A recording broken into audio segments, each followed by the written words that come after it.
Bothered ka nung injury mo, kumusta ka? Well, yun na.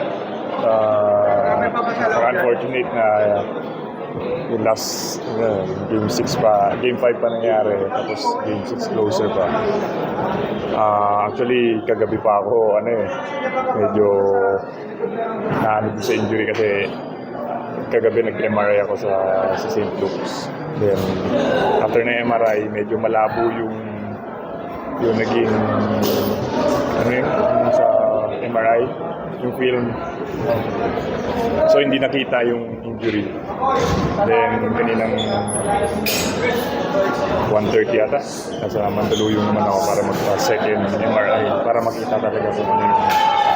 Kasi hindi sure kung nasaan yung yung punit Tapos yung kanina, nung nandito na ako sa venue, doon nalaman na may punit na quads na nagko-compensate dun sa groin area ko. So, ginawa namin ang paraan at heavy tape.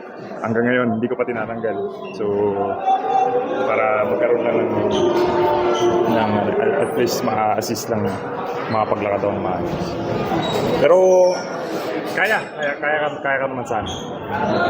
Pero siyempre, ayoko naman maging liability sa laro.